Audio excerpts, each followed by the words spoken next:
Dun dun dun dun dun dun.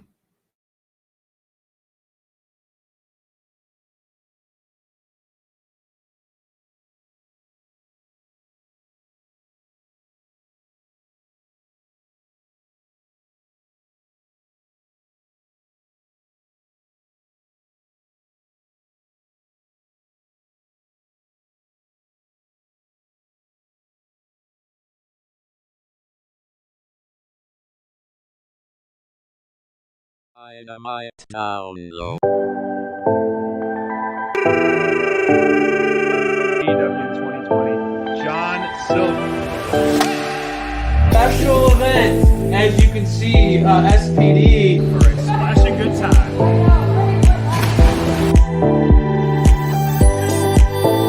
January recruitment. I come along, I come along in the ring.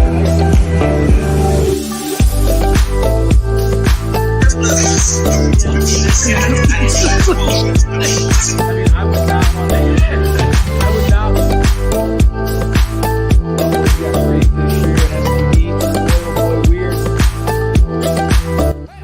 Welcome to Dynamite Download. Welcome everybody back to Dynamite Download, and y'all, we made it. We finally made it. Britt Baker versus Thunder Rosa in the main event. It's been a long journey to get here, SPD, but boy, was it worth it. What an incredible way to end this show, man. You and I and the whole Twitterverse is just blowing up, man. It's so amazing to see that. You and I talk about it all the time. Dynamite Download, we're so about that positivity. Yeah. And it's beautiful to see just tidal waves of positivity. Yes. Just scrolling through the feed, our phones blowing up, just seeing so many people happy and excited and loving tonight's main event. It makes us beam. It's just an awesome way to end the evening. Really All awesome. I got to do is I got to stand up and clap. Well-deserved standing ovation.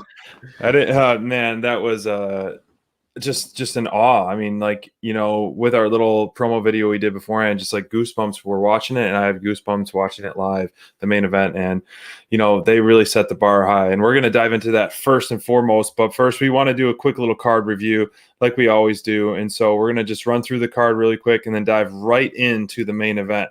And so, what started off Dynamite, which was a perfect booking in my opinion, was Cody Rhodes for the Penta El Zero M, and Cody with a roll-up finish, which we'll talk about later. We'll get into that. But with a roll-up finish on Penta El Zero to kick off the show, and some, a little aftermath with the Nightmare family. Yeah, and then then we get into Jade Cargill versus Danny Jordan, and I mean Jade is quickly becoming a dominant force. We all knew what she was capable of. When you see Jade, that woman means business. That one was a convincing, powerful victory by Jade. I know the SPD, you're grinning ear to ear when you see a powerhouse in the ring, and there's few in the business right now who look quite as strong and impressive as Jade right now, man. Absolutely, and I can't wait to see what's in store. And I loved how she was lurking in the crowd with the main event as well, so kind of her prey. So her versus any of those two women in the ring in the main event would be awesome for sure. We saw a massive 10-man tag. We saw the Hardy Empire defeat Jurassic Express and Bear Country, and kind of like an interesting match. But the Hardy momentum, which we've been loving to see, is kind of riding high. So I'm all for that and to pick up the victory out of that one. Yeah, and a blend of styles, something that I was looking forward to going into that match. Definitely a blend of styles in that. Look forward to talking to you more about that one, because I know anytime Matt Hardy's on screen, SPD, you're enjoying that. Is the truth.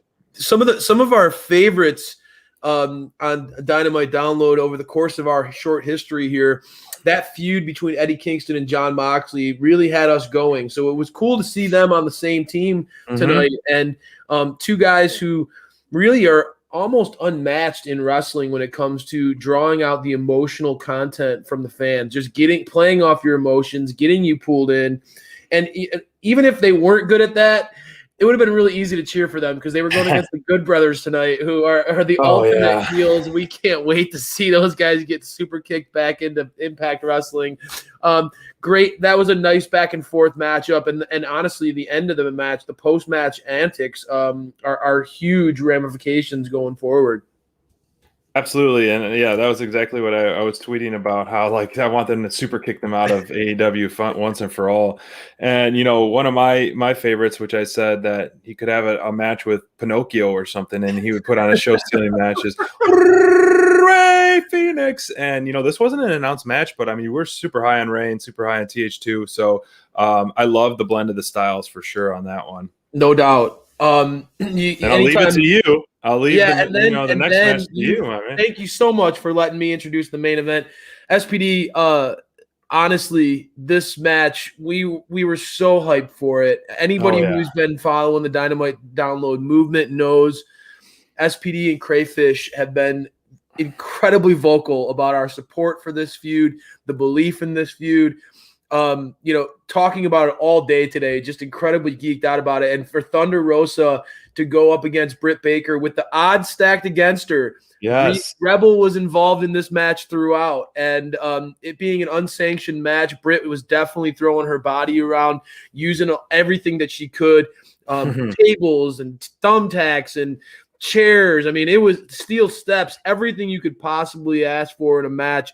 These two women, it was a fight. I mean, this was an absolute, bloody, brutal match, and something we were both just blown away by. Just incredibly proud to be a fan of both of these women. You know, we feel like, you know, we're small fish in a big pond, brother, but we feel like we put all of our chips on the table. We feel like Tony Khan we were begging Tony, put your chips on the table, go all in with these two women.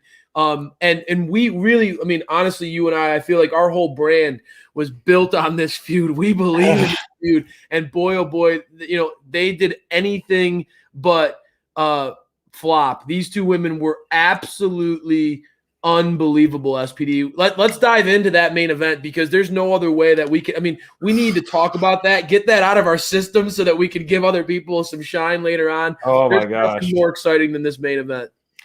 It was, it lived up to everything and then some. It was phenomenal. You know, we have been supporters of these two stars for many, many months. And, you know, since the beginning of both of them debuting on Dynamite, you know, it lived up to everything. It gives me chills talking about it, because, you know, it makes you, this is a feud and this is a match that makes you a proud wrestling fan and even more proud AEW fan. And they showed that they belong on the main event stage. And we've seen that. You know, we've seen this feud and we've preached it for months and months and months that they belong, absolutely. And they absolutely showed up. It was one of the more brutal matches we've seen any gender across the board in AEW. Absolutely. And man, they were leaving it all, and they were pushing the limits. And, you know, just right away, you know, the Thunder's look, and I think I have a photo of it. Her look of determination and focus. She was staring holes through. Right? If I saw her, here I got a photo of it. If I saw her across the ring from me, I'd be like, I'm all set. See you later. Yeah. I'm out of here. So, like, do you think you want to go against someone looking at you like this? No chance, man. Thunder's focus and determination. You know, as soon as you see that, she's dialed in, and a dialed in Thunder Rosa is one that's not going to lose, even with all the odds stacked against her. And clearly she showed that. And so this is where Thunder belongs. Thunder belongs. You know, Britt Baker kept saying, you don't belong here. You don't belong here. And boy, did she ever prove her wrong tonight. She belongs in AEW. She belongs on the main stage. She is a main eventer. And so is Britt, but boy, oh boy, man. Whew. She proved it with blood, brother. To see what these two women put themselves through, put each other through tonight. It was a testimony to two women who are incredibly passionate, who love professional wrestling. It was obvious. They poured their blood out for the fans tonight. It was an absolute show. Honestly, the way, like you said, SPD, with Thunder's with the determination and the fire that she had, you could see it in her eyes before she even got into the ring. You knew that Thunder was going to bring it, and she cut a lot of great promos. We featured them a lot, but that fire and that dedication to saying, like, I belong here. You've tried time and again to try to bully me out of this division and try to. I mean, Britt has been very vocal. She's the face of AEW's women's division. She sort of has staked claim. This is my division, and no one's going to change that. And I think some of that groundswell of support that we've seen. I've been very vocal in my love for the DMD. I think that she's absolutely clicking on all cylinders and has been for a long time. I honestly don't know I don't know how you can envision AEW without Britt. But that said, there was obviously some insecurity coming out between Britt and Thunder, and I think that they played off of that. And there was a reason why. I mean, Britt does not want to share the spotlight, and there's something about Thunder Rosa. As soon as she steps on the screen, you cannot take your eyes off of her. The way that she pushes the pace, the violence. I mean, dude, let's get into the actual content of this match, man. I mean, there were multiple moments where I was, as a proud DMD mark, I was geeking out saying, like, Britt's bringing the pain, son. Like, oh my gosh, it started off so strong too. The curb stomps onto the steps. The curb stomps into the steel chair, bro.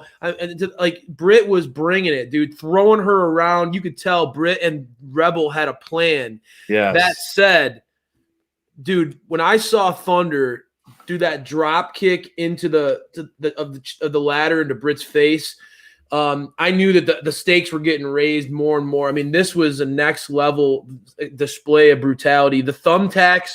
Really, I mean, her whole body was covered in thumbtacks at some point. It looked like her entire back was just covered in tacks.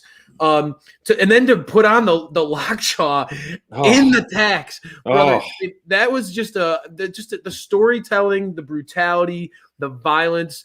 I don't know how you can't just look at this match and see these women checked every single box. Both of these women put on an absolute clinic tonight. Yes, and the announcers said it great. And these aren't two women; these are two warriors doing battle.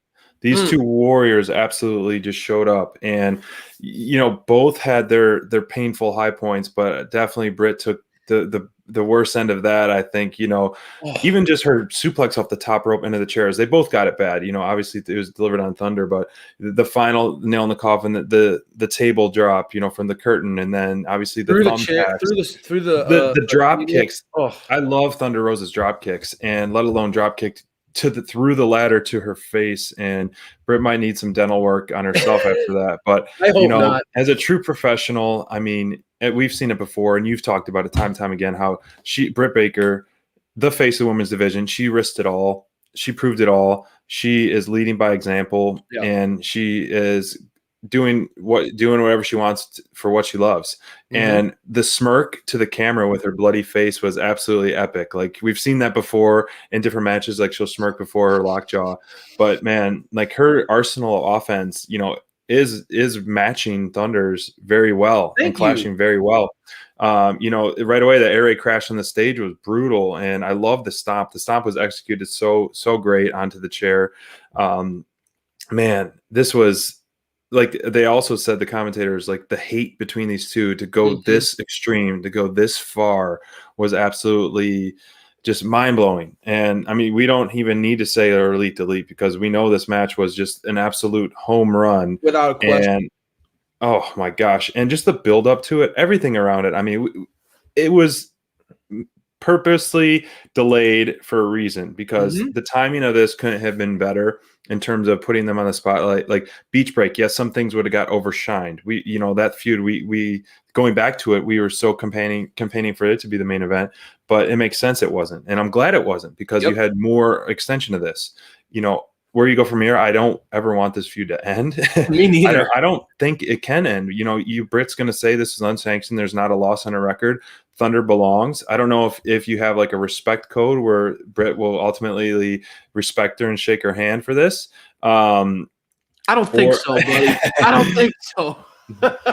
Hey, I was, sometimes you got to give respect and due to your competition, Hey, but let's you're right. leave that to Brian Cage. All right, Britt's not going to go soft on us now. She's definitely not going to after the blood that she spilled tonight. I have a feeling that this feud, oh my god, man. I'll just leave that up for us there. Right on cue, bro. With the blood that was spilled tonight, we were, like you just said, brother, the build to this, it was getting personal and more personal and more personal, and just the cheap shots and the trash talk, whether it was on AEW television or on social media. I mean, Britt's hilarious on social. Thunder is incredibly passionate on social. Yeah. She doesn't back down from Britt at all. She has no problem talking trash right back to her. It's built. But did not, to me, even though this was like a blow-off type of, it felt like it was just like epic. How does it get bigger than this? The only way it gets bigger than this is if you put a title on the line. And I think at some point, you saw Shida throughout this match, watching this match. Obviously, Jade was watching it in the stand. Right. You saw Shida watching it. All eyes were on this match for a reason, bro. I think... to me, if I'm Tony Khan, which, man, what a life that would be, right? We could fantasy book all day, but they went all in. They know what they got here. This is gold, bro. I mean, this is absolute gold, and I think that there's no doubt about it. If you were to continue to elevate the stakes, add a title to this potential feud down the road. I don't think any fan is going to be disappointed by that, man. The feedback that we're getting, what we're seeing on social, the way you and I feel about it. And, again, you and I talk about this a lot, man. When you have – it's one thing to be just surprised and blown away by a match, without huge expectations. But when you have this buildup, I mean, and again – Sports Illustrated, Sporting News, Busted Open, newspapers galore. Everybody was talking about this match, but you and I personally felt we had so much invested in this feud, and we really believed in this feud. And we and I spent a lot of time trying to push draw attention to the naysayers that say that the AEW's the women's division doesn't cut the mustard and all this stuff. And I'm like, dude, are you focusing on the right things? Because it feels like you're not, it feels like you're missing this absolute diamond. It blows me away what they were capable of tonight. So I think AEW needs to go all in on this. I think that they need to continue to milk this feud. I don't think any fan is going to be disappointed if they eventually add a title to the stipulation here long term. Before we get out of this, I also want to say, bro, thank you for recognizing that Britt has in her game, in her in-ring game, Britt gets a lot of criticism, right? For being a personality, but not being able to like kind of go in the ring. Those people need to be quiet. I mean, I don't want to be like one of those people who just say, if you don't agree with me, then shut up. But honestly, you watch the growth and the maturation of her moveset. And as a fan of hers, just the power that she's been able to start to display. She was meeting Thunder blow for blow tonight. And that's a huge compliment, because I truly do agree with you, SPD. I don't know if I have seen a women's wrestler break onto the scene and immediately become one of my absolute favorites, like Thunder Rosa has done. I mean, immediately when we saw her, we were like, yeah, this woman is legit. Got it all. There was no growth curve with her or having to come around with Thunder. And so much of that is because of the pace that she pushes and the just brutality of her strikes. Yes. So SPD, I think that both these women absolutely dominated tonight. I think, Britt tends to shine a lot when it comes to, as you mentioned, looking in the camera, knowing how to play the audience, knowing how to perform and really build up a match, talk trash, always catching the fans and the eyes of the audience. Both of these women absolutely put on a show tonight, and it's going to be one of those matches that I think, we've said it a few times already this year, SPD. Man, match of the year candidate. I don't know, man. I don't know how it gets bigger than that. These women, they delivered and then some. I mean, you said it absolutely best, and we're doing things out of order today just because it is so important of a night, and we couldn't decide. Both women, this is the only photo I have of both of them face to face, are their top performers of the night. I mean, they First are time ever. they First are time ever for us. stole the show, brought the house down, set the bar, like you said, Brian. They set the bar moving forward for women's main events. And right now I don't see a clear feud that is main event worthy right now in the women's division. They have a very strong division, period. But this feud was the absolute home run feud of the women's division, and they delivered so much. And wow, I mean, Thunder Rosa, Britt Baker, top performers of the night by both SPD and Crayfish.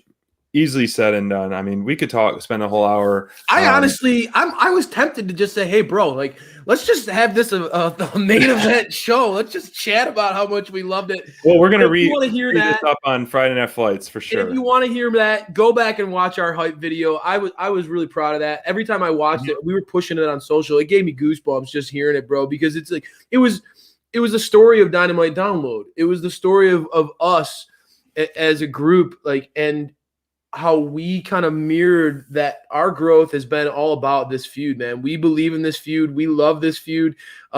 This is the feud in wrestling to me. I watch everything, bro. I watch everything, and I don't know how it gets better than this. Like the heel and face dynamic is perfectly executed. Yep. Everything about this, it's stars. We talk about it all the time. Iron sharpens iron. Mm-hmm. And when you have two equally incredible performers that are both just compelling at what they do, that's what professional wrestling is about. Playing off of our emotions, getting us engaged, getting us involved. We at Dynamite Download, we were split down the middle on who we were rooting for. We were torn. And that's what makes it fun, man. That's what pulls us back into when we were kids. This feud is what all feuds should strive to be. Period. And we read a lot of stuff, SPD, going into this week, but I feel like this feud had a lot of people buzzing.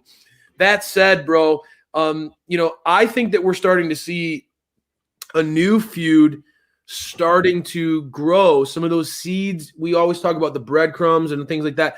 The seeds are being planted. This Cody versus Penta match, I'm not done with this match either, bro. I want to see Cody versus Penta part 2, especially with the way that this match ended, right? I mean, Penta seemed to be very aggressive early on, really seemed to have Cody kind of where he wanted him. Cody quickly seemed to take advantage of Penta sort of not putting Cody away. And I don't know if that's a testimony to Cody and his guts, or if it's Penta was overly confident and kind of trying to rub a little salt in the wound of Cody, kind of reminding him of who he is, the Lord of Lucha Libre.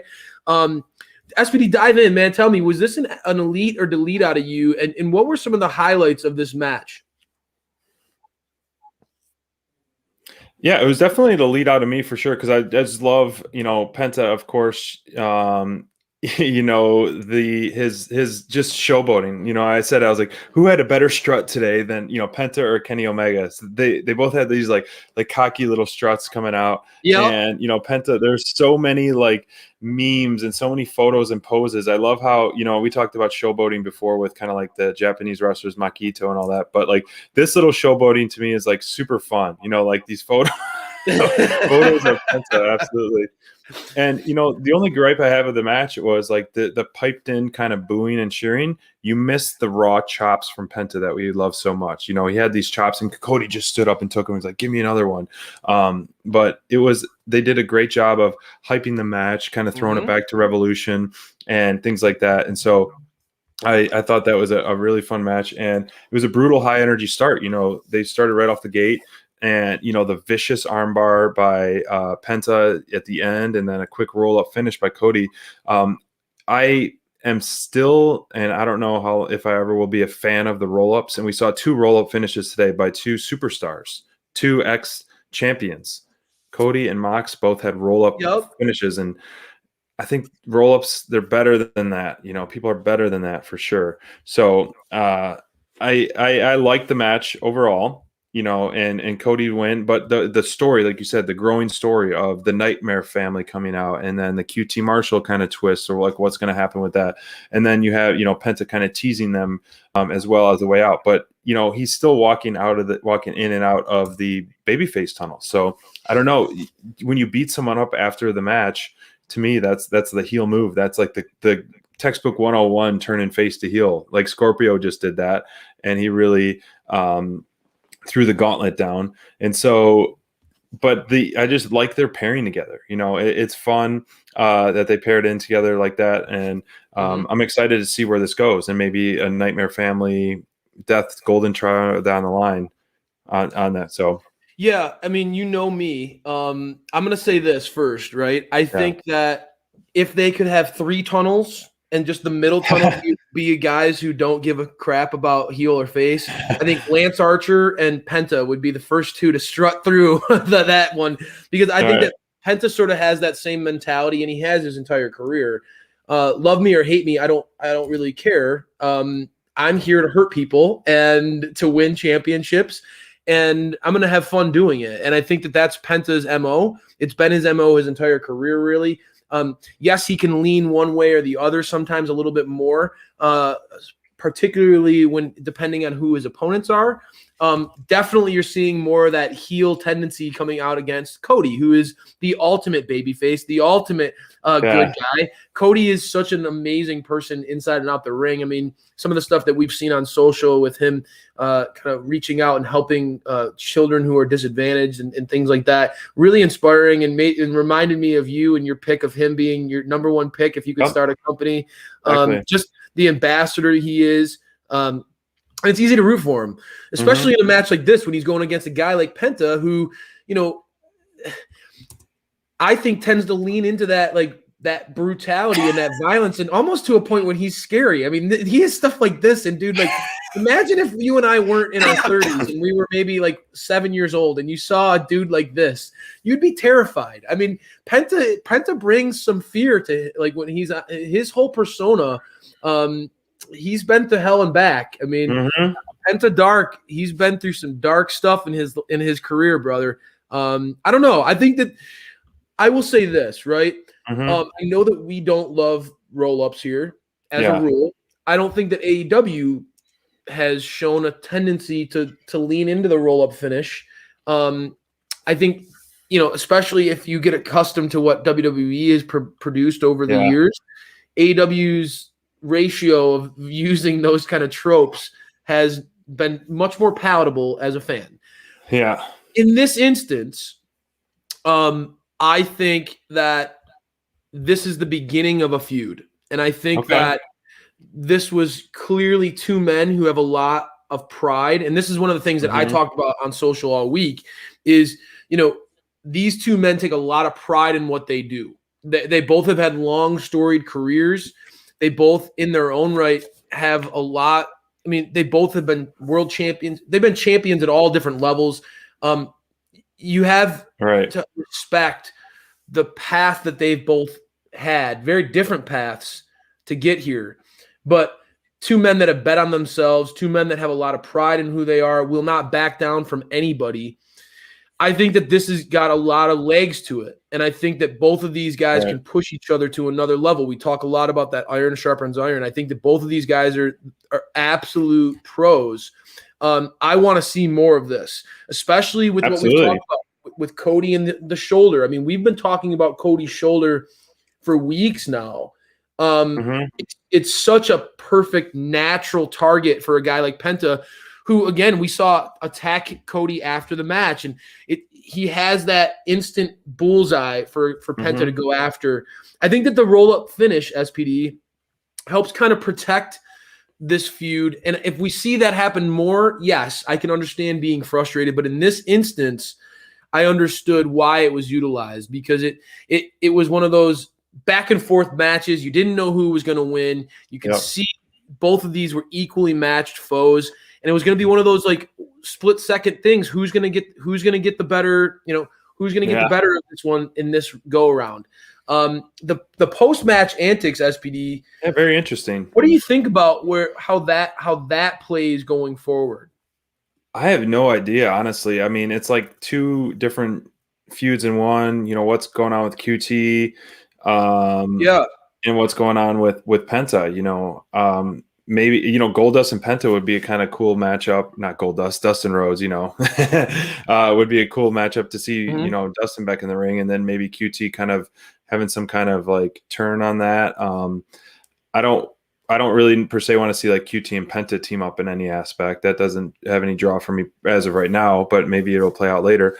But yeah, I don't know. I'm interested. I don't want this feud to end because those are two stars and two of my favorites, Cody Rhodes and Penta El Cerro Miedo. So I'm happy for it and continuing on. And it was a great start to the show. And what followed that was very interesting.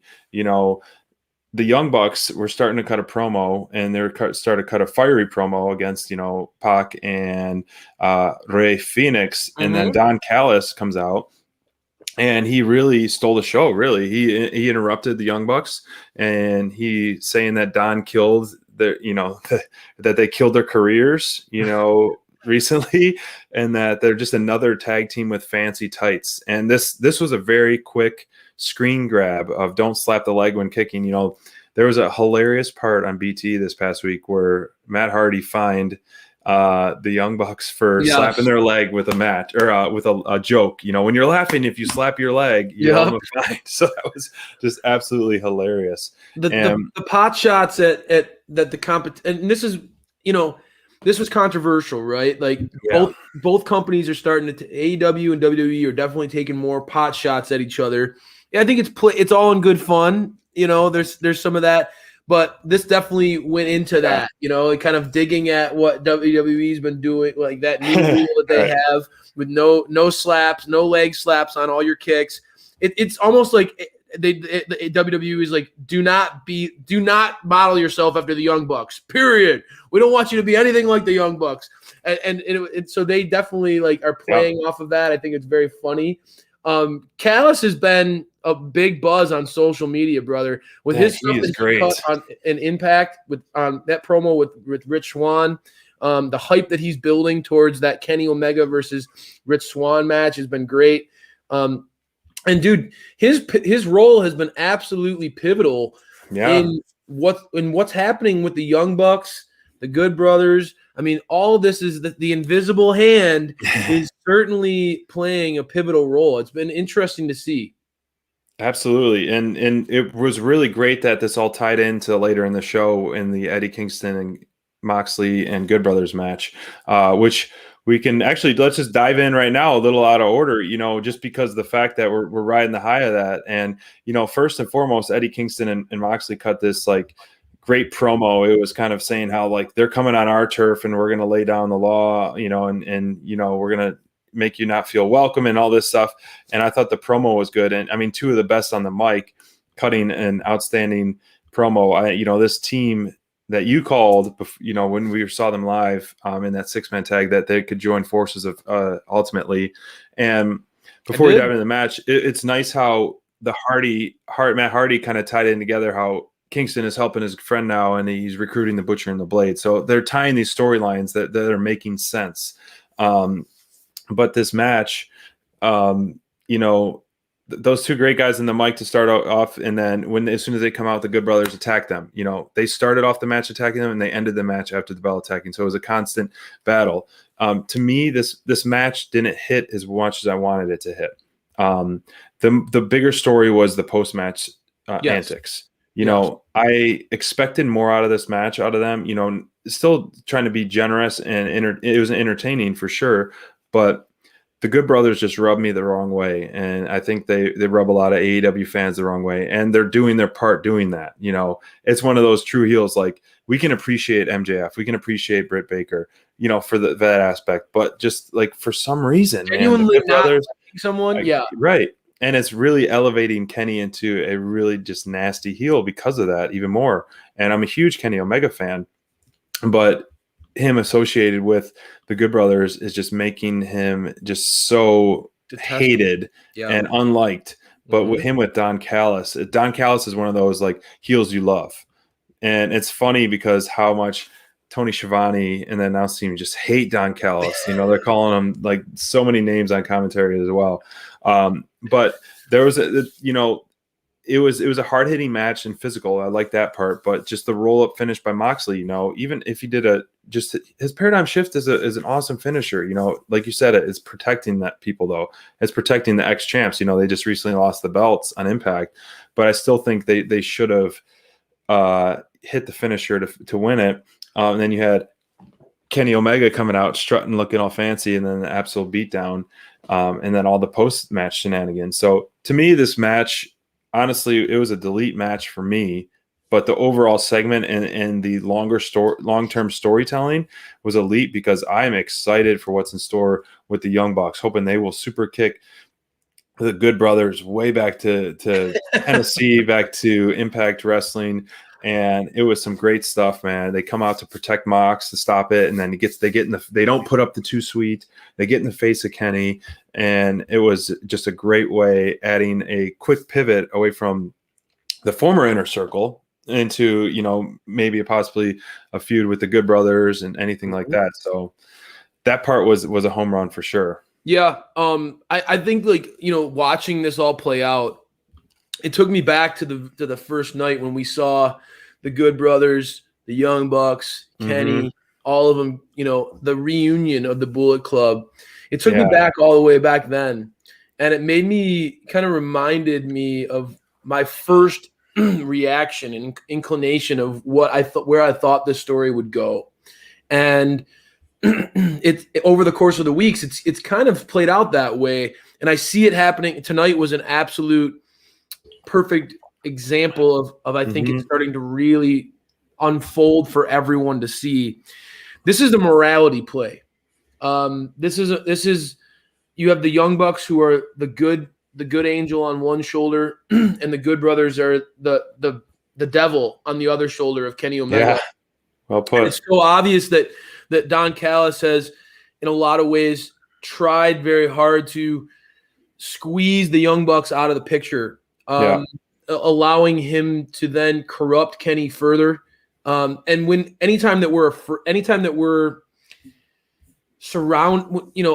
this is something I tend to believe in as a personal philosophy. You are an average of the 5 people that you spend time with in your life. And so when you eliminate the good guy, the Young Bucks have had their share of ups and downs over the course, but they at their core have a lot of good values and tend to be the ones that have always helped guide Kenny in the right direction. When you get rid of those people from the equation, all of a sudden that average goes a lot further down for Kenny when it comes to his morality. It's just you've seen what he's capable of doing tonight. What he was doing after the match, what they're going to do to Mox. That looked brutal. In the chair like that. Taking Kingston out like they did, just a despicable action. Very despicable. Really, it's just like you said, for the DMD, there's the charisma, there's that star power with MJF and Pinnacle now. There's no doubt. I loved seeing that. I'm an FTR fanboy. I love seeing what they're doing with Pinnacle. But this is an example with the Good Brothers and Kenny that even though we can respect what Kenny can do in the ring, and we can respect the importance that the Good Brothers have had to really building the whole Bullet Club brand, we can respect those things, but we're starting to really easily lose our respect for how they every time we see them on screen, there's very much that cringe factor of these guys are just bad dudes, man. They're not bad guys who are funny and cool and charismatic. They're just bad guys. Right. And they're very much in it for themselves.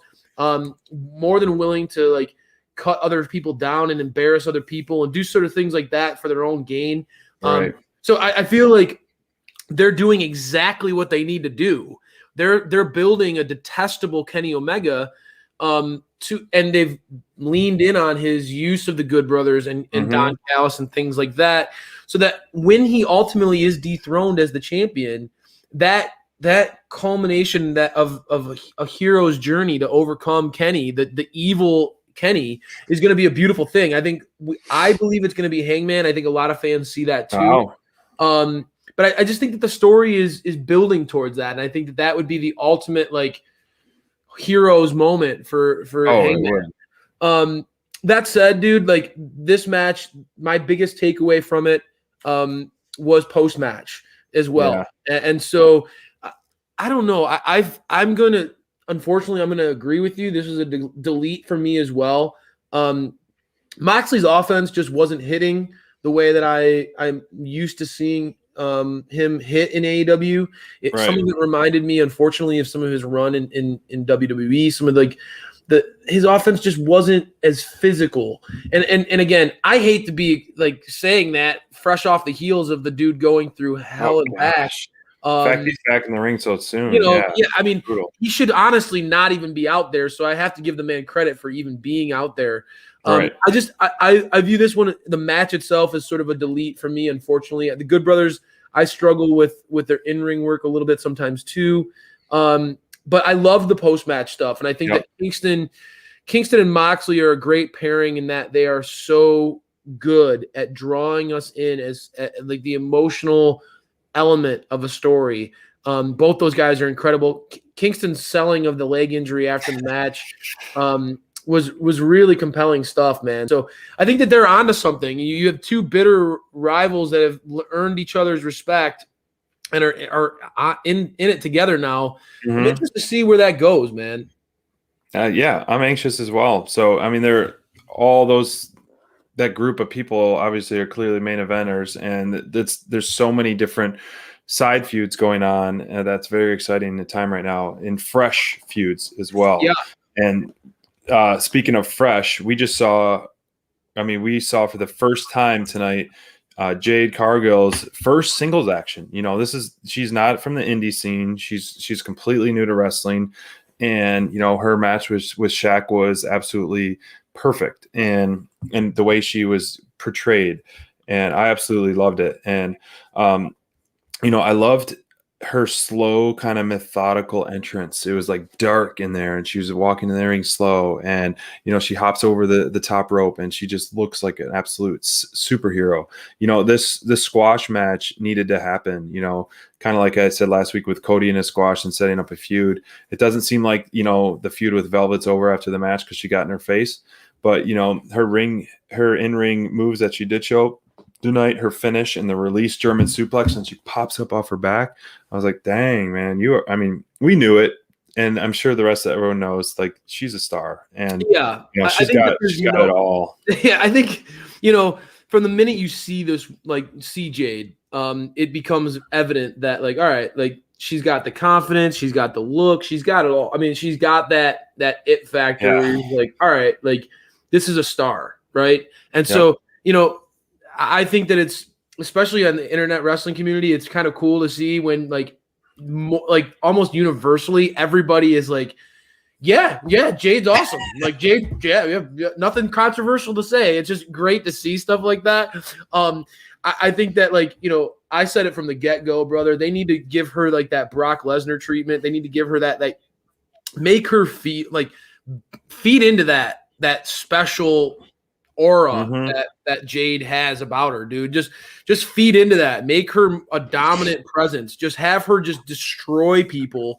Have her have these dominant performances that really makes it. I mean, Danny Jordan is somebody who I kind of dig those undercard women's division talents that AEW is starting to build. I pushed to get Maddie Rankowski on the show.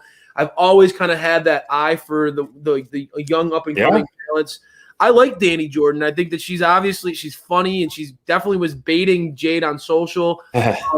But she got beat pretty convincingly in this match. For sure. And like you said, that's exactly what we need to see out of Jade. We need to see Jade just really become sort of the uncrowned women's champion, right? Like, where there needs to be this eventual groundswell of like, dude, like, okay, like, yeah, there's a champion, but like, there's no woman more dominant than Jade. Let's just not get it twisted. So I think that AEW needs to continue to do what they're doing.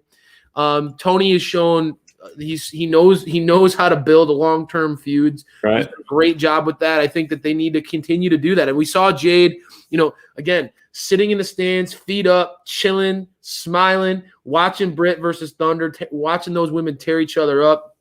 I think the post-match stuff with Velvet, dude, again, there are a lot of things that I remember from that interview with Thunder Rosa, and we were blessed to be able to talk to her, and we hope to talk to her again soon. I think that Thunder is one of we here at Dynamite Download, we love Thunder Rosa, and we are unapologetic about that love for Thunder. But one of the things that Thunder said in that interview was, guys, you don't know how good Red Velvet is. And I think that if AEW uses her correctly, they can have a real star on their hands. And at the time when we interviewed her, it was like Red Velvet was not in this hot feud with Jade Cargill. No. It's easy to forget, but Red Velvet was on quite a long losing streak last year. And for her to say that, it kind of was like one of those jarring moments. It was not a name that I was expecting. But ever since the calendar has turned over to 2021, we've really seen what Red Velvet can do. There's a lot of confidence there. There's that spunk, that natural baby face where she's not going to back down from anybody. She might be smaller than you. She might not have the muscles that you have and all that stuff, but she's not backing down. And that's exactly what we love in that plucky baby face. And I think that they have something good here with this feud. I hope that one continues to build up. It would be nice to see Velvet go after her again. I don't know, man. It certainly felt like this one is not over with, right? Yeah, and that's okay. Keep that comfortableness and the feud going and push it forward. For at least you can build it for a few more weeks. Have Jay do a few squash matches to keep establishing her, and have another one-on-one match and really establish her against a person, a hot baby face like Red Velvet is right now. But man, this next segment was my favorite segment of the night. Overall moment obviously was a women's match, but the Pinnacle have arrived. And man, first they showed this early on in the show, coming off the private jet, looking all badass in their suits. And then we got to hear them in the ring. And, when Tully grabbed the mic, I was like, okay, he's spitting fire. This was the best I've seen Tully and listen to him in AEW. He's got some promos and stuff with FTR, but like the passion that he was doing, I think this was by far the best that I have seen him, and the most I've liked him on the mic. But then you're just leading up to the main course. He was just this appetizer, just this little nibble, and then all of a sudden MJF is fired up more than ever. And before I talk about that, I just got to ask him, man. MJF, man, where did you get that spray tan? Because that spray tan was killer, man. It was like running down your neck and your ears were all orange, man. You're looking like a Muppet. So, hopefully you must have got a discount coupon and your coupon book with that spray tan there, MJF. But anyways, spray tan aside, man, I absolutely loved what he had to say. I mean, they looked like such a powerhouse faction, all wearing suits, and MJF going one by one. This is Wardlow, the best big man in the business today, the number one insurance. Then Sean Spears calling him the chairman, and FTR, the best, the Grand Slam champions. It's just how they're gonna take this. MJF is going to take this feud with the Inner Circle and Jericho to the absolute next level, man. He went low on Jericho. He talked about his weight. He talked about his hairline. He talked about his wide pecs. He is going woof. And how he said that, since day one, MJF his goal was to break up the Inner Circle. And he's been developing this Inner Circle for a while, or hit the Pinnacle group for a while.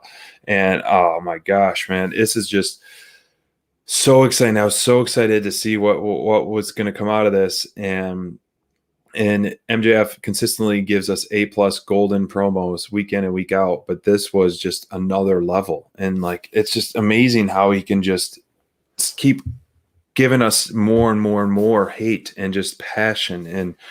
And it's saying he's going to be the GOAT that they're talking about, not Jericho. I mean, I can't believe this person at age 24 is accomplishing what he is at that age. It's truly unbelievable, and it's going to be an exciting time to watch. I mean, this group is full of, FTR cuts a mean promo, totally cuts a mean promo. Spears, we haven't heard Wardlow that much, but I mean, this group is so well diverse, and we're going to see our first taste of them next week. And a common mentality, right? Like just bad dudes who respect like the game. Yeah. I think it's so awesome to see FTR and MJF together, given what students of the game those guys are. And it's obvious to me. You were talking up Tully, dude. Like that's not a coincidence. Mm-hmm. Dax and Cash have spent a lot of time in AEW. I think pouring a lot of love and respect and building up that man's confidence. You could tell it's been personal to them that they see, and they're working alongside someone that they idolized. And I think that, we've seen some of the things like this happen before in the past with Ric Flair and Evolution, where you hit those like moments where you see, a legend that maybe wasn't getting the respect and love that they should have got, immediately thrust back into the spotlight, and active wrestlers, active performers reminding the audience that without this guy, there's none of this.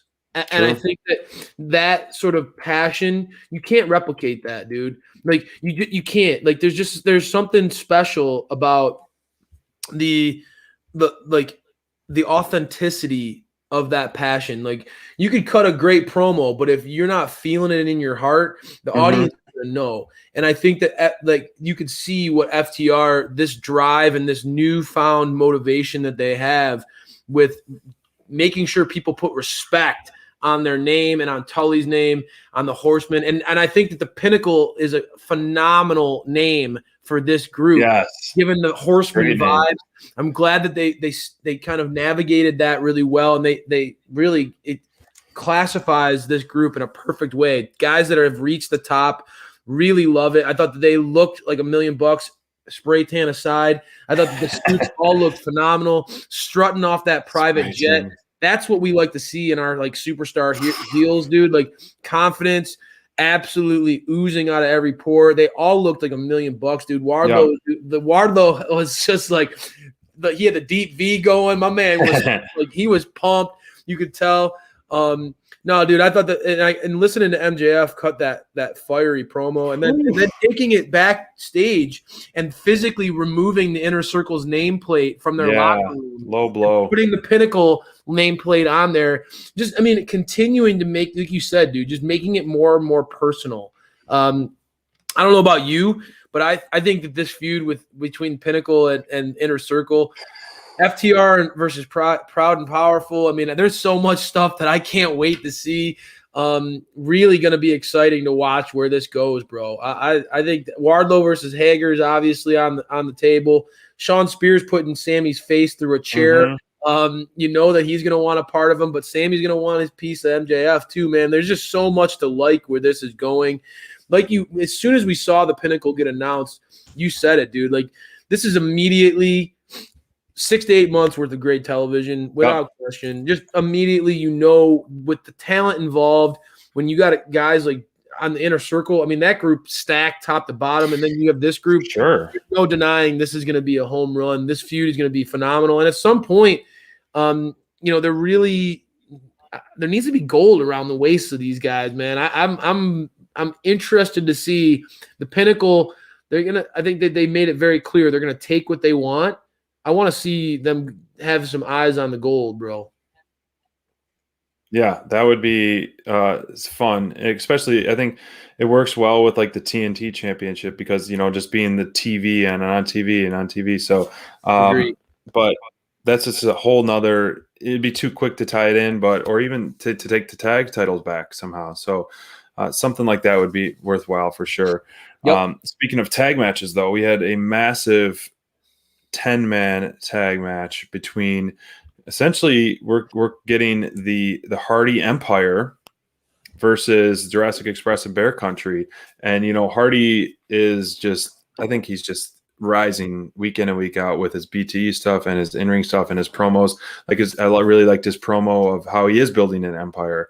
And the star power in this match, we love all the performers in this match. It was a great testament to that. But to me, the match really didn't hit the way I wanted it to hit. And right away, like it seemed to look kind of a little chaotic, and the picture-in-picture extreme hurt this one a lot to me. It hurt. It was a lot. We did have some great points of the match that I thought were standouts.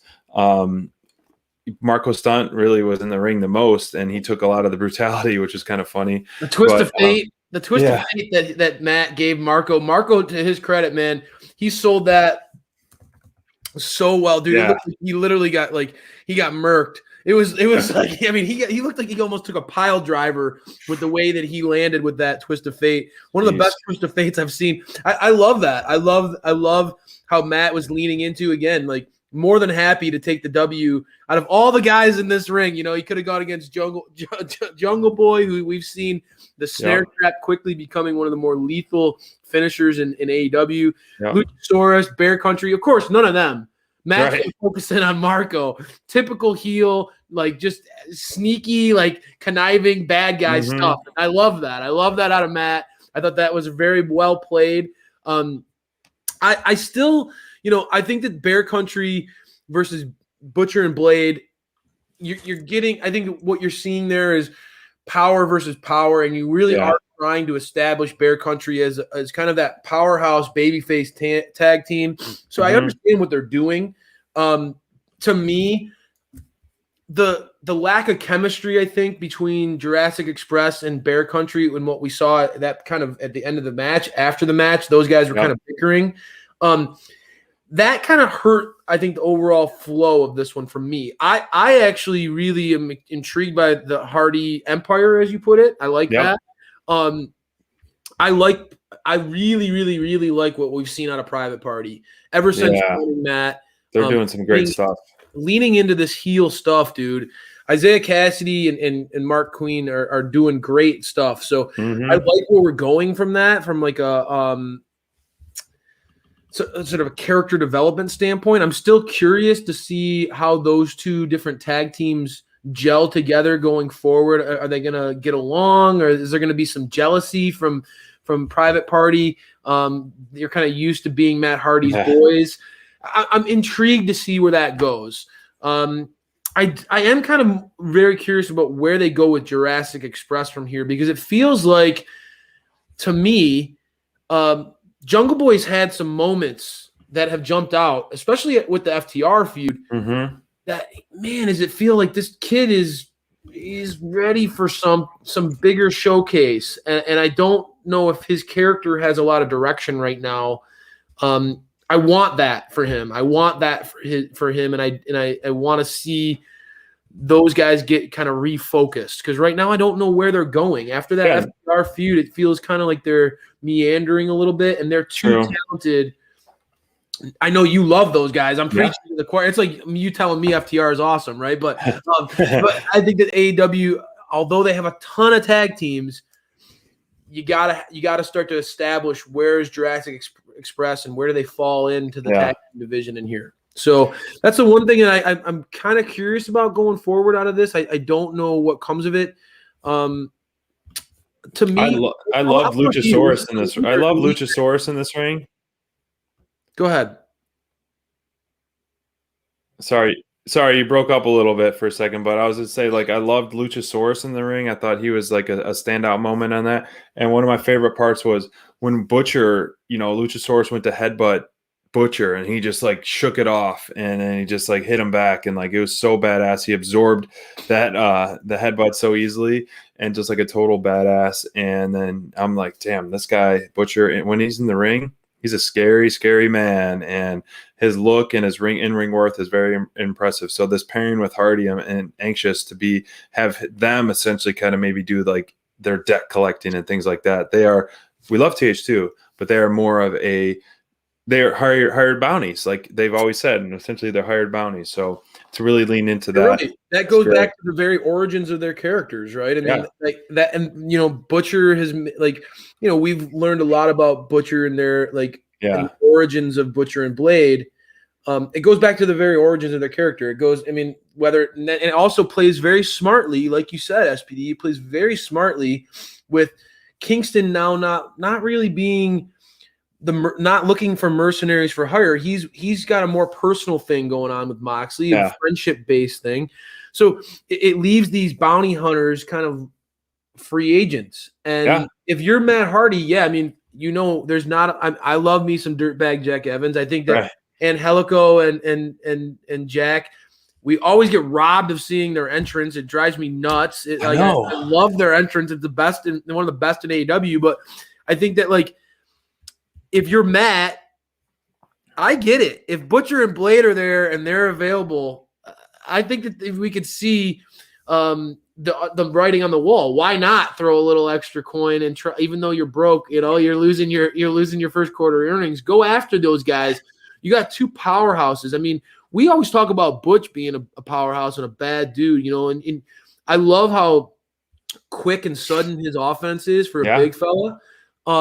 But Blade's shredded, dude. I mean, Blade is you always talk about pound for pound strongest wrestlers in AEW, and I love your takes on that because you're the powerhouse of the Dynamite download team. Powerhouse SPD. That's right. And absolute crayfish. Absolute crayfish and powerhouse SPD.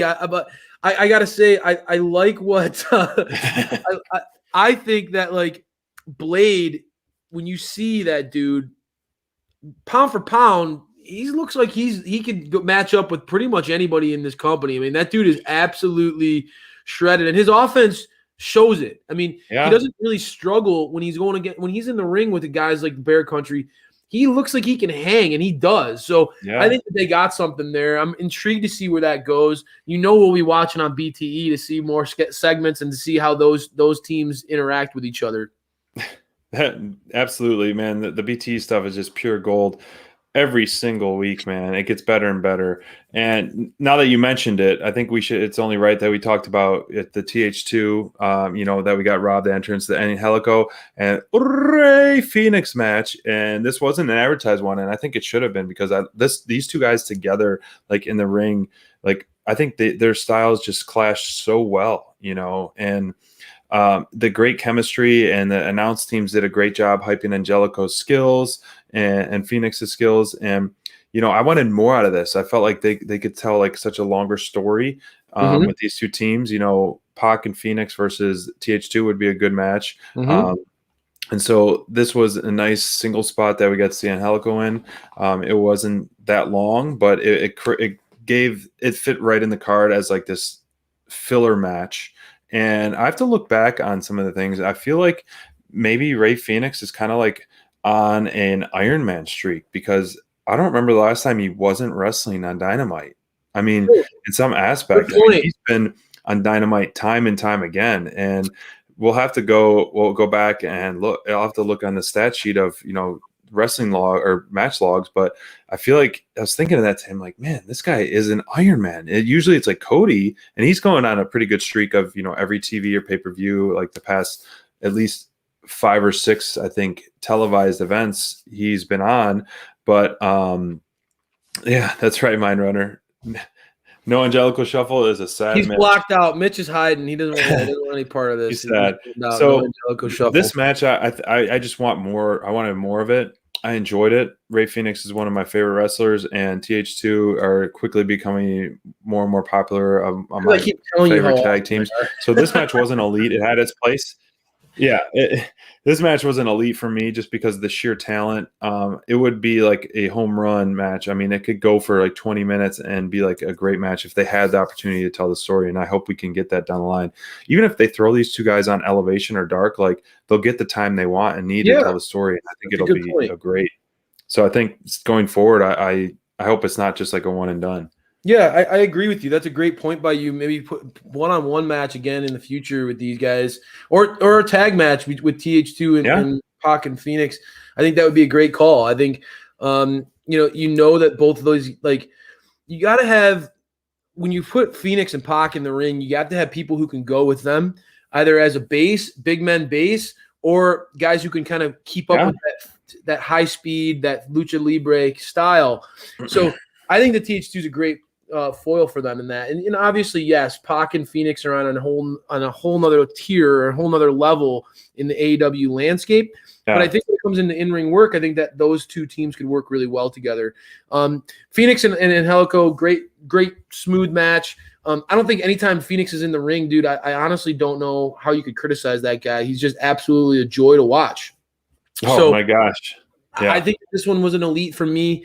We'll keep it short and sweet. I don't really think that it needs to go beyond that. I think that these guys they delivered. It was a good match.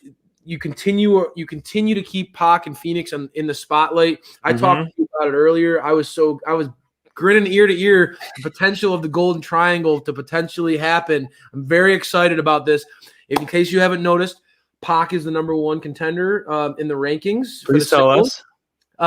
And yeah, so Pac's the number one contender in the singles division, and Rey Fenix and Pac are the number one contenders for the tag titles. So I'm all for Pac just being – I'm all for it. I'm all for it. He's my guy. He's my favorite wrestler in the whole world. I love it. So I think that would be fantastic. I would all be geeking out about where they're going with him and continuing to push those guys. Those guys need to be focused on more and more. We were robbed of the Death Triangle in 2020. The pandemic really ripped that away from us before it even got a chance to get off the ground. Yeah. I want to see them showcased week in and week out in some way, shape, or form. All three of those guys are such incredible performers. I think Pac leads the way, but all three of them are absolutely incredible. And it was a great way to continue to assert their dominance and their rise up the ranks. So, well said. Yeah, absolutely, man. And, for me, when I look at rising up the ranks and where those rankings are going, I honestly, we need to talk about Lance Archer.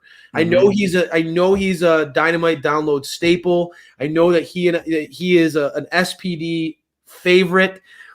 What were your thoughts on and it's been controversial, even in our little happy community. I know we've had some people who are bummed out to see Lance get his, focused in on an icon like Sting. You're seeing a little bit more dark side of the Murder Hawk monster coming out in this one. SPD, I'm going to shut up, and I'm going to let you talk about this segment with Lance Archer, because I want to hear what you have to say. Yeah, I loved first off, we are still getting the typical Sting and promo and entrance, which is fine. It still hasn't gone stale. Sorry, Lori. We still love it. Absolutely. But, it gave me like, yes, all right, great. When Darby was saying how he's only had 3 title defenses since November. And I was like, all right, finally, like I was preaching that along. I'm like, this guy barely defends this title. And now he's going to try to turn it into a open challenge. And he challenged the Dark Order, where, the greatest TNT champion, Brody Lee, where it lived for a while. And so that versus him and John Silver is going to be absolutely money. Silver and gold. But anyways, Lance Archer, it surprised me, man. He cut an awesome promo. It's like Murder Hawk time all the time. He's going to put Darby in a coffin, man. He was spitting fire nonstop. I love the interruption of him. And, I do like Jake the Snake, but honestly, Archer is so powerful on his own. He doesn't need that side piece. But it was fun and funny for Jake the Snake to call Darby a little weenie, kind of like the best friends called FTR weenies, and they made it on the shirts.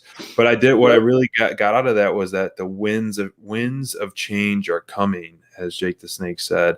And so I still don't know what they're going to do. I hope ultimately he can dethrone Darby for the TNT championship. It was perfect timing of when he came out. And then this whole segment, like, so much came out of this segment. I mean, you had Darby talking about an open title. You had Lance and Jake the Snake spitting fire, both at Darby and Sting mostly. And then you had Team Taz come out, and we haven't seen Team Taz in a while. And Brian Cage there's like turmoil with Team Taz. He's throwing out the respect to the icon Sting and saying he still got it even without the baseball bat. And the Cage twist was unexpected. And first Darby says that they closed the book on Team Taz essentially, and now Team Taz is kind of getting in the face of Brian Cage, and Brian Cage walking away from that.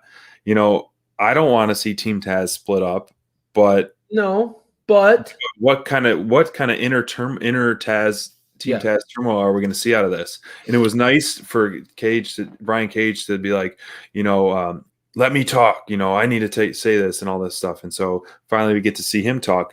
Starks and Taz have been taking the spotlight, which they should. They're excellent on the mic, but Cage can more than hold his own.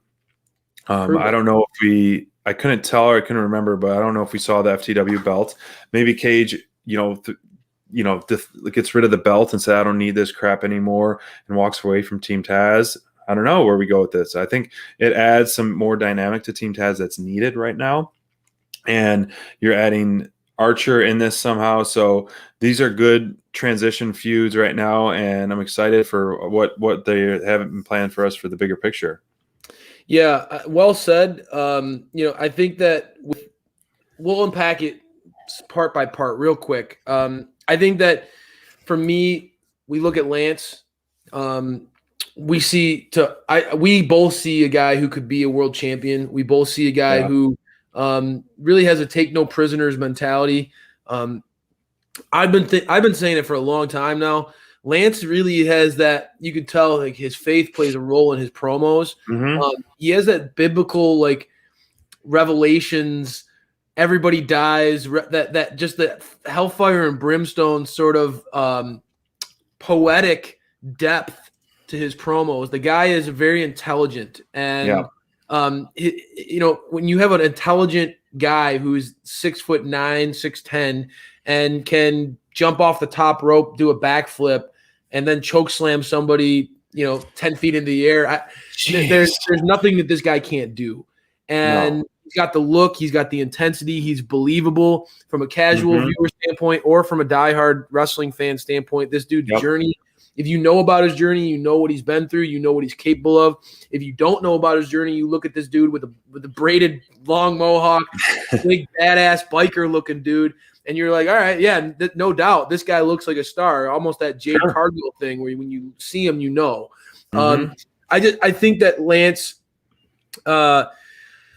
for me, I think what's going to end up happening is Lance is going to. I called it. I think that Lance is going to end up brutalizing Sting, and it's going to end up getting Darby off of his game and giving Lance a title shot. Lance is going to go after that TNT title. I think and what's beautiful about this is you kind of see the past, present, and future of TNT champions potentially here, where you can see, or TNT title feuds, right? Where you see Cage was the previous challenger.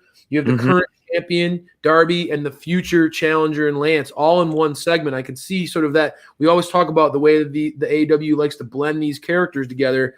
That's the way I see it happening. I think that you kind of see Team Taz kind of maybe breaking away from that TNT title picture, a little more infighting between them. We saw on Dark Cage and Starks working together against Sonny Kiss and Joey Janela, and sort of Cage definitely carrying the weight of that team. We even saw that happen a lot. I told you when we were watching the street fight, man, like Starks was really benefiting from the machine taking so much attention and abuse throughout that fight. You're starting to see some of that dissension. Hobbs is clearly trending up. As a young badass dude, man. I mean, his record is through the roof. You watch what he's capable of.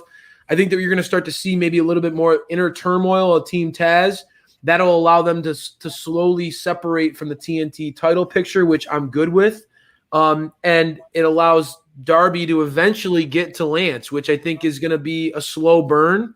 I think it's a personal feud. It's going to be one where Lance does something to the Stinger that causes Darby to want to kind of get in Lance's face, and what a David Goliath battle that will be.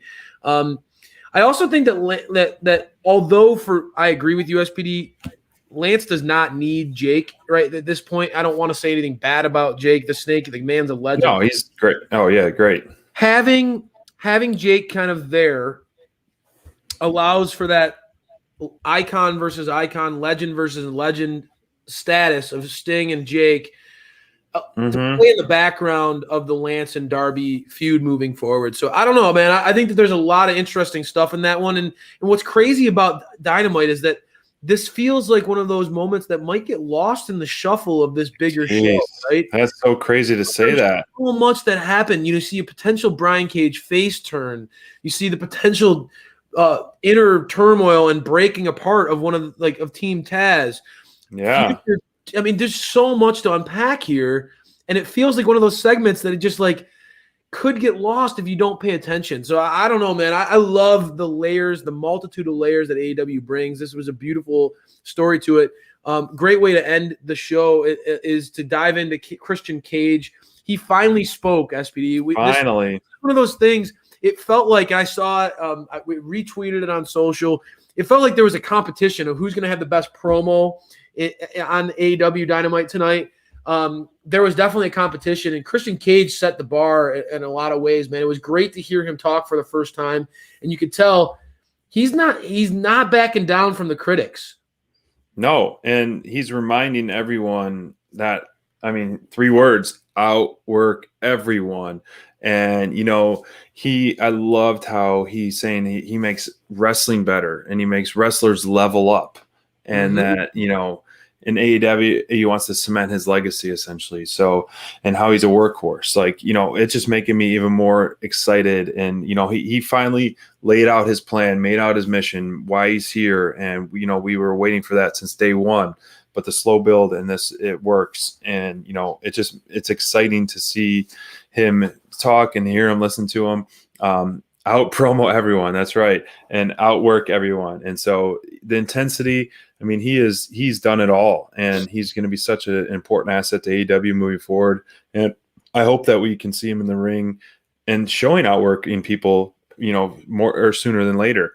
Hopefully, he maybe kind of has a play in next week's match where Kenny's in the ring. Maybe he shows face or something. I think you got to keep pushing him every single week. You have this amazing debut, and he's got to show face every single week for at least the next couple months. He's got to have a match or an announced match coming up, and eventually lead to a feud with Kenny, and then that match can build to Double or Nothing or something like that. So yeah, man, I'm with you. I think it goes without saying. We've talked about it before. Christian's he's been over 35 times he's been a champion in professional wrestling. That's insane. Think about the success that this man's had. He's not coming here to just be a guy in the background. He's going to be a player. We interact with some great folks on social. Honcho is one of the guys that I really like on Twitter.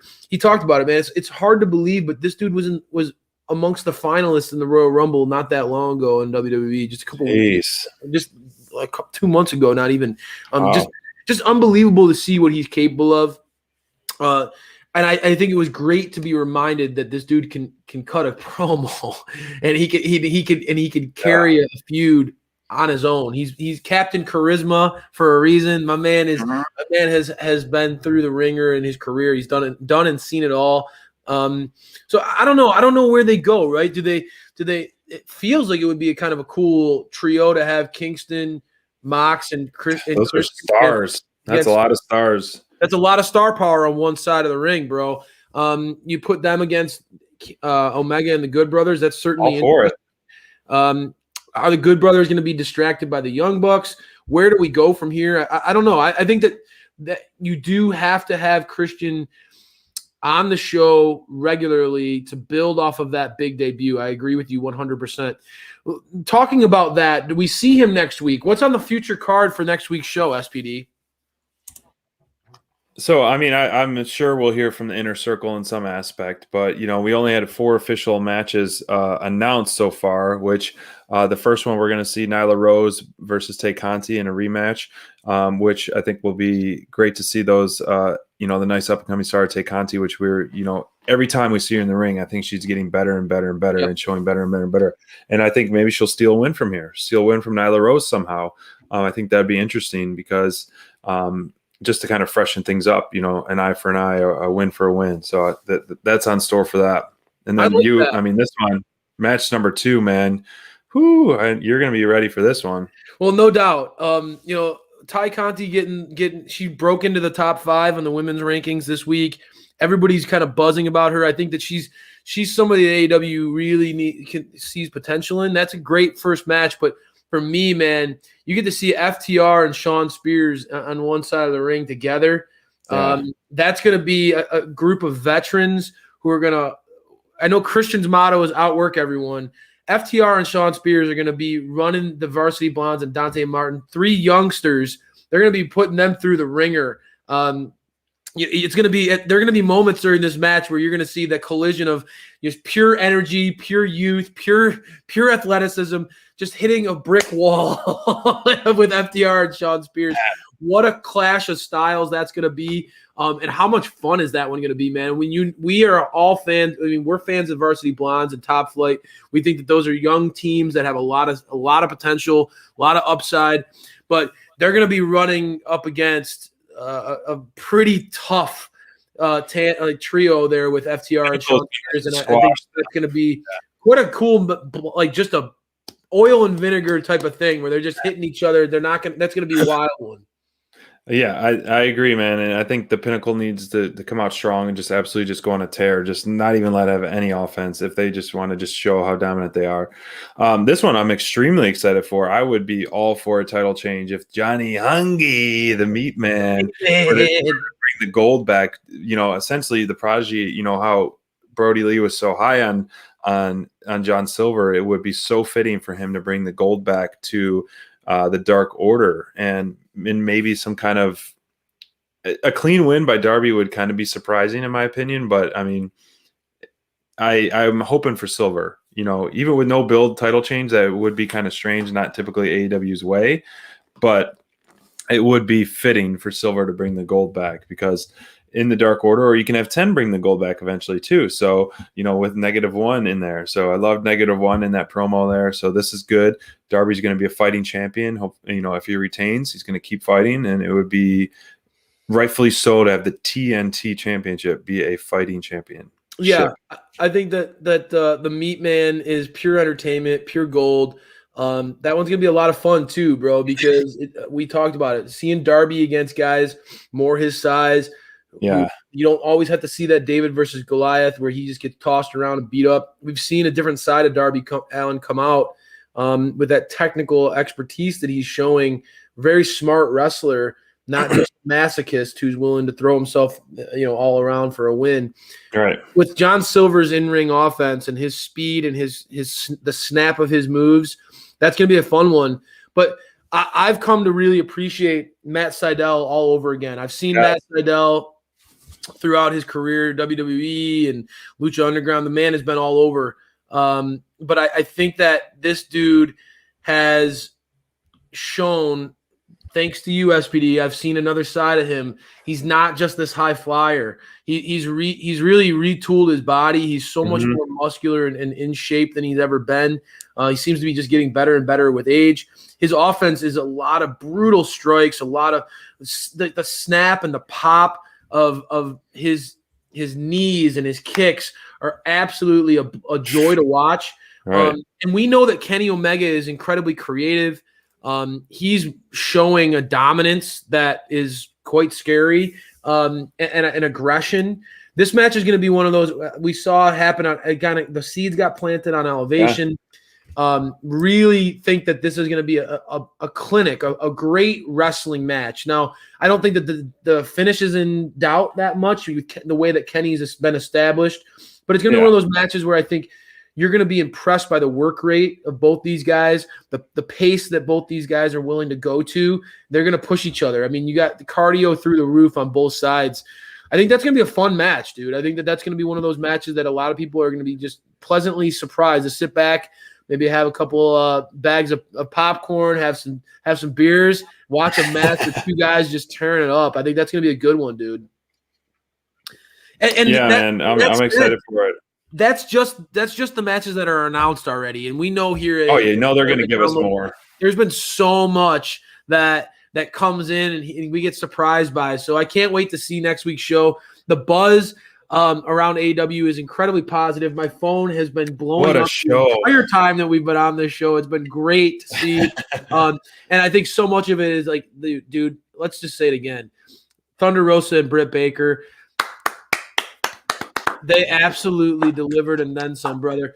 Standing SPD ovation. with a crouching ovation. Well, I don't want to show my non-matching sweatpants, but yes, that was an absolute home run of a main event. It couldn't have been executed better. It told such a story, emotional, clearly emotion on both their faces. And like I said earlier in the show, to start the show, it's one of those that makes you proud to be a wrestling fan, proud to be an AEW fan, and they set the bar on main events moving forward, not just women's main events moving forward. And before we ride off into the sunset, I got a question for you. Who wore it better? I'm never going against you, SPD. Nice work, my man. That's awesome, bro. Thank you guys for tuning in. Happy St. Patrick's Day, everyone. That's your holiday, my friend. That's Good right. job. Luck of the Irish there here, SPD. So join us this Friday night, guys, for Friday Night Flights and Fights. We're going to talk all about that main event because it is a lot to dive into. We're going to post some more topics. If you want some topics to be discussed, send us a message on Twitter, give us a tweet. We'd be happy to throw some new topics out there. And we can't wait to see you guys. You know where to find us on all the social channels, on our Twitter, our Instagram, and our Spotify, and of course YouTube, where you're watching right now. And Friday Night Flights every Friday night at 10 p.m. live on our YouTube. It's a loose show. We do a little dancing. We got surprise guests like Mitch, and He'll Booking make by an appearance. You know he'll be there. Booking by Bonds will be there as well. And we appreciate you guys for tuning in, staying up late for night, and helping kind of just wind down from that main event, because we definitely needed to wind down from that main event. It was just phenomenal, and now we can rest easily knowing that they absolutely hit it out of the park. They killed it, brother. They absolutely. I can't wait. And Friday Night Fights and Flights is such a great avenue for us to just deep dive some of the topics that we're really passionate about, and the fan base is really passionate about. And I have a feeling, after us marinating on this and sleeping on it and then had a whole day to talk to all you guys out there, Friday's going to be a blast, because that main event was so much fun. We can't wait to talk to you guys on Friday. Make sure you join us. Make sure you hit us up on social. We really appreciate all the support and the love. Let's keep this positive wave moving, y'all. We're making a difference. We're making waves, y'all. You know what's happening. Let's keep that positivity on social media. Let's keep pushing it. Support these next 2 days. I'm going to preach real quick. These next couple days, guys, you make sure that if you do your best, and I love so many of our fans on Dynamite Download, they're buying into the mantra. They see that we mean it. Support these performers. What they did, I couldn't imagine going through some of the brutality that Thunder and Britt went through tonight. Both of them deserve a lot of love and a lot of and I know that they appreciate it. We know, because we've had the pleasure of talking to them. We know that they appreciate the fans. And you're not going to put yourself through that blood and that agony if it's not for something more. And that's because they love what we're building here at AEW. Yeah. They love what they're building at AEW. They're building something really special. Really excited to see what's going to happen. Guys, get out there. Keep loving on the performers. Let's make a difference. We'll talk to you on Friday.